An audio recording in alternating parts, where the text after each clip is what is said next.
की बग्गी चढ़ाने वाली जो नस्लें हैं वो कभी कौम नहीं बन सकते हैं। आपके उन सरदारों का हद ये है कि वो अब कैंट में छुपे बैठे हैं, उनके लिए बलोच जमीन कम कर दी गई है हमने। आज आपके वो बलोच सरदार अपने बच्चों के साथ भाग गए हैं, लेकिन बलोच नहीं भागा है, वही खड़ा है जहां वो खड़ा था। आपके लिए सीपैक, आप जब भी इस समंदर को देखते हैं तो आपको बिलियनर प्रोजेक्ट सीपैक नजर आता है, लेकिन यकीन कीजिए बलोच जब भी उस समंदर को देखता है उसे अपने शहीदों का लहू याद आता है। बलोच को थकाने वाले लोग थक गए, उनके नाम मिट गए तारीख से, बलोच थका नहीं है। हम अपनी शिनाख्त भी बताएंगे, हर आने जाते हुए आपको बताते जाएंगे मैं बलोच, इस सरजमीन का वारिस, और तुम्हारी शिनाख्त ये है कि तुम एक कब्जागीर, लुटेरे और जानवर हो, और कुछ नहीं है तुम्हारी शिनाख्त। आज बलोच मीर मेहराब खान को नहीं भूल रहा है तो आप कैसे सोच सकते हैं कि वो बालाज को भूल सकता है। आज आप सबके सामने इस मौके पर, जिसको हम आलमी यौमी इंसानी हकूक का दिन कहते हैं, मैं खड़ी हूँ।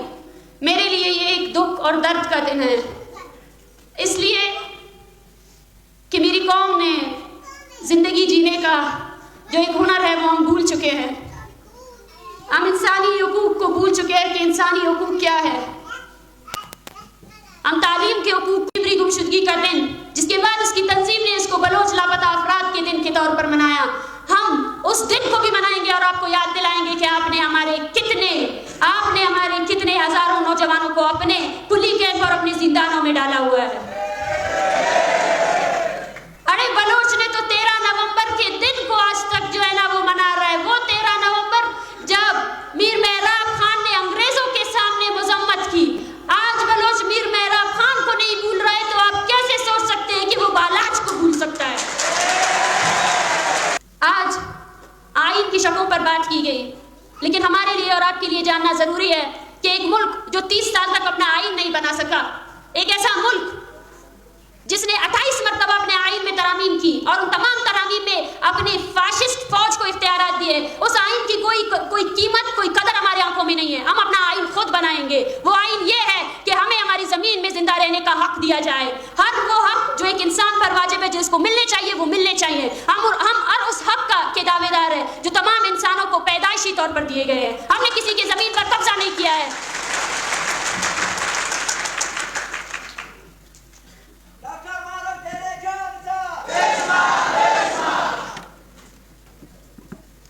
इस दिन की मुनासबत से बस मैं यही कहूंगी कि आए और गौर करें और अमल करें। बलूचिस्तान पर कब्जे के बाद हमारी जो एक सिविलाइज्ड सोसाइटी की प्रोग्रेशन है वो सुस्त हो चुकी है। उसको हमें आगे बढ़ाना है। अपने अंदर मौजूद उस कब्जागीर को बाहर निकालना है जो हमें ये कहता है कि अपने भाई को मारो, जो हमें ये कहता है कि अपने ज़मीन का सौदा करो, जो हमें ये कहता है कि खामोश हो जाओ।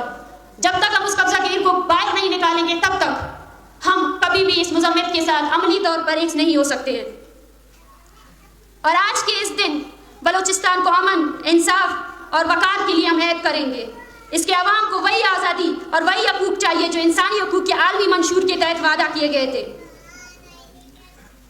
बलोच कौम हर गिरती लाश के साथ या हर माँ जिसके हाथ में वो तस्वीर है या अपने कौमी वक़ार पर हर हमले के साथ या हर इस दिन की मुनासबत से हमें ऐद करना होगा कि कौमी जद्दोजहद से हम कभी भी पीछे नहीं हटेंगे और अपने कौमी वक़ार के मुकाबले में कभी खामोश नहीं होंगे।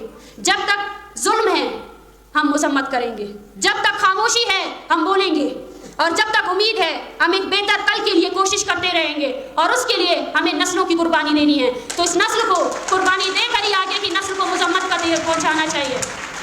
आप सबका मैं बहुत शुक्रगुजार हूँ। यकीन कीजिए बलोच यकजहती कमेटी एक सियासी पार्टी है, लेकिन इस सियासी पार्टी की ताकत आप सब है। ये माएँ हैं जो सफ़र करके आई हैं, अपने बच्चों के साथ आए हैं, मेरे उस्ताद हैं जिनको इस बात का डर नहीं है कि इस मजमे में आने के बाद उनकी किस तरह प्रोफाइलिंग की जाएगी, उनको किस तरह हरासा किया जाएगा। या मेरे वो तमाम मेहमान हैं जो बलोच यकजहती कमेटी के प्लेटफॉर्म में आकर हमें इज्जत बख्शते हैं, हमें वक़ार बख्शते हैं। और मैं समझती हूँ कि अवामी मुज़म्मत के बगैर इसका कोई हल नहीं हो सकता है। इस रियासत ने सिर्फ तशद्दुद किया है, लेकिन तशद्दुद के बदले में इसको अवामी मजम्मत का सामना करना पड़ेगा। यह अवामी मजम्मत ही है जो इसको पीछे लेकर जाएगी। आज ये 2 कदम पीछे हटी है तो हम उसको 10 कदम पीछे और हटाएंगे, और ये सब हम एक साथ मिलकर कर सकते हैं। मैं आप सबका बहुत शुक्रगुजार हूँ, और साथ साथ बलोच यकजहती कमेटी के उन कारकुनान का, उन हमारे तहरीकी हमदर्दों का जो इस प्रोग्राम को कामयाब बनाने में इन्होंने साथ दिया। और मैं इसके साथ साथ माफ़ी भी चाहती हूँ, क्योंकि आप सब लोग जो खड़े हैं, जिनके बैठने के लिए हमने जगह का इंतज़ाम नहीं किया, उसके लिए मैं आप सबसे माफ़ी चाहती हूँ। बस एक ही पैगाम है, और वो पैगाम मजम्मत का है। उस मजम्मत का है जो हमें और आपको, हमारे कौमी वक़ार को दोबारा से बहाल कर सकता है। बहुत बहुत शुक्रिया। बलोच मजम्मत जिंदाबाद।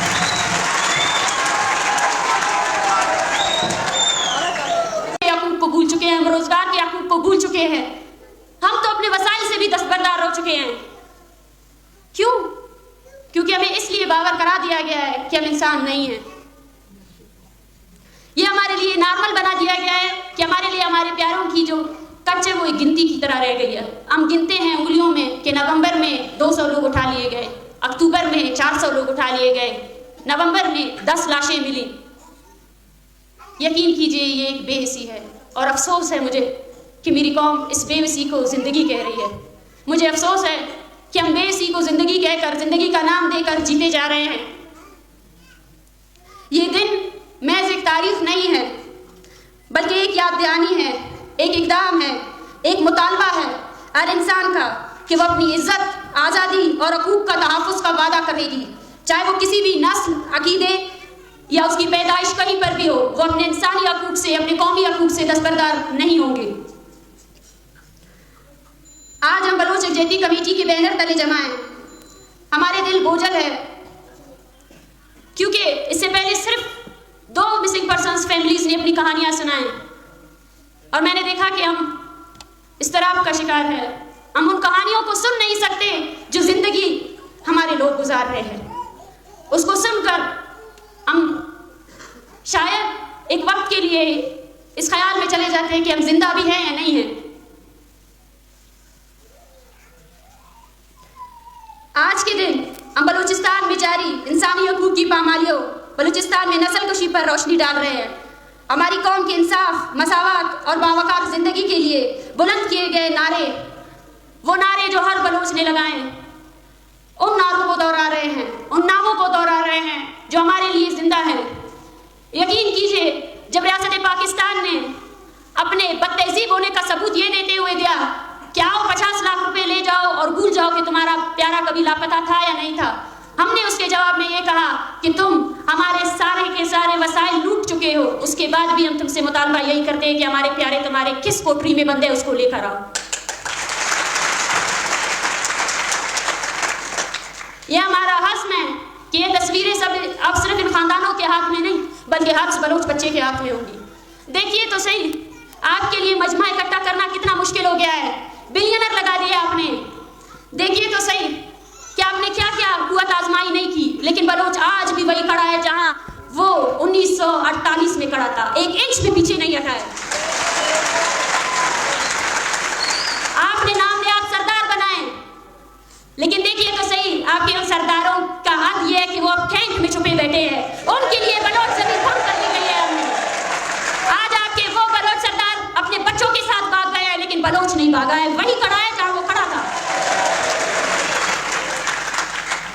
आपने मजहबी शिद्दत पसंदी पहनाई। मस्तूंग में वो 5 बच्चे जो मारे गए वो भी बलोच नस्ल कुशी है।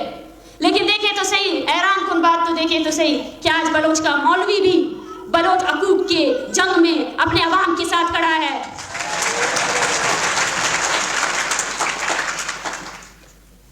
यही हमारी जीत है, और इस जीत को समझने के लिए आपको सबसे पहले कौम होने का जो एक लक़ब है उस पर पूरा उतरना पड़ेगा। अंग्रेजों की बग्गी चराने वाली जो नस्लें हैं वो कभी कौम नहीं बन सकते हैं।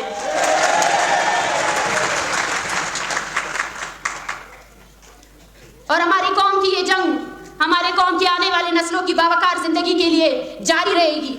हमारे महबूब वतन के पहाड़ों और रेगिस्तानों में हम इसी तरह बलूचिस्तान में अपने हकूक़ की जंग को बुलंद करते रहेंगे और नारे लगाते रहेंगे जब तक कि हमारी ज़मीन में हमें जीने का हक नहीं दिया जाता। आपका मुकाबला एक ऐसी कौम से है जो इंसान को जोड़े, अपने पहाड़ों से भी मोहब्बत करता है।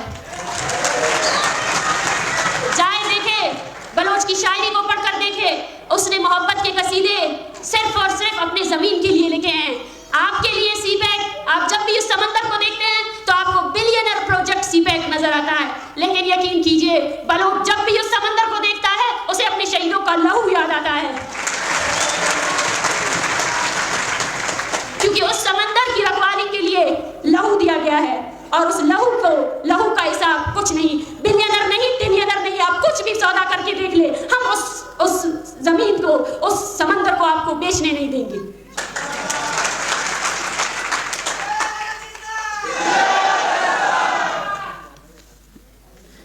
हैरानकुन बात यह है कि हम समझते हैं कि बलूचिस्तान में अपने कुदरती वसाइल को जिस तरह लूटा जा रहा है हम उसके लिए बात ना करें। हमें डराया जाता है, हमें धमकाया जाता है। चाकी का वो मुलाजिम, वो ड्राइवर जो तेल का कारोबार कर रहा है, जिसकी खुद की जमीन से सोना निकल रहा है, ये उसकी भी जद्दोजहद है। और बलोच अपने वसाइल का भी तुमसे मुतालबा करेगा, अपने हर चीज का मुतालबा करेगा, क्योंकि हम समझते हैं कि 1948 में जमीन में कब्जा करने के साथ साथ आपने हमसे हमारी इंसानियत छीन ली है। अब हमारी कौम लाशों को बस गिन रही है और कुछ नहीं रहा हमारे लिए। हम उसी इंसानियत को वापस लाना चाहते हैं और ये जंग इस जमीनी कब्जे के खत्म होने के बाद भी जारी रहेगी। हम उस इंसानियत की क्लेम कर रहे हैं जिससे हम एक तहजीब याफ्ता मुआशरा बना सके।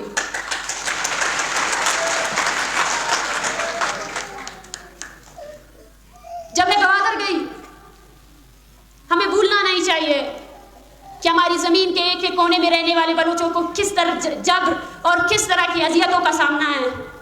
पूरे शहर को मिलिटराइज किया गया है।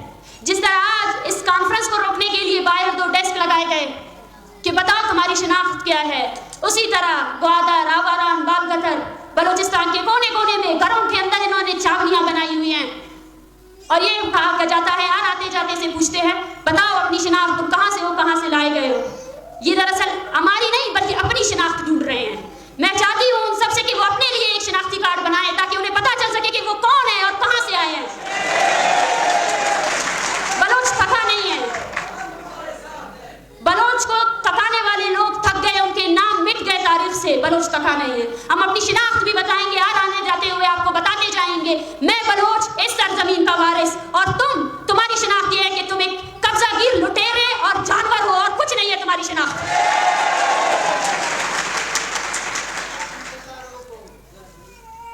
यकीन कीजिए इस मजमे में इन रोते हुए बच्चों की आवाजें सुनकर, इन बच्चियों को देखकर मैं हर बार कहती हूँ ये हमारे लिए उम्मीद भी है और इम्तिहान भी है। उम्मीद इसलिए है क्योंकि हमें पता है कि हम जिस नजरिए पर खड़े हैं उस पर खड़े रहेंगे, क्योंकि हमारा मकसद जो था वो हमने अपने आने वाली नस्लों तक पहुंचा दिया। इस रियासत को सोचना चाहिए कि आज बलूच का बच्चा अपने बाप के साथ ये जिद करता है कि उसे BYC के धरने में जाना है, एहतिजाज में जाना है, वो किसी पार्क में जाने की जिद नहीं करता। आज बलूच का बच्चा अपने स्कूल में नज़्म सुनाने के बजाय किसी तकरीर को सुनाता है, उस शेर को सुनाता है जो किसी कौमी शायर में लिखा हुआ है। ये हमारी जीत है। लेकिन उसके साथ साथ ये हमारे लिए इम्तिहान भी है। ये हमारे लिए इम्तिहान है कि जो जिंदगी हमने गुजारी या जो जिंदगी गुजारने पर हमें मजबूर किया गया, जिसे मैं जिंदगी का नाम भी नहीं देती हूँ, वो जिंदगी ये बच्चे ना गुजारे, वो जिंदगी ये बच्चे ना गुजारे। उन्हें तालीम का हक दिया जाए, उन्हें बावकार जिंदा रहने का हक दिया जाए, उनकी पहचान को उनका फख्र बना दिया जाए। ये जो मसकशुदा लाशें हमें मिलती हैं जिनको जलाकर खाला बना दिया जाता है, ये हमारे कौमी हकूक के साथ साथ हमारी कौमी वकार पर भी एक धब्बा है, एक हमला है। वो हमें बार बार, मैं समझती हूँ आज के दिन नहीं, बलूच ने तो हर चीज के लिए दिन और मकामात करार दिए। ये भी इस रियासत की वजह से है।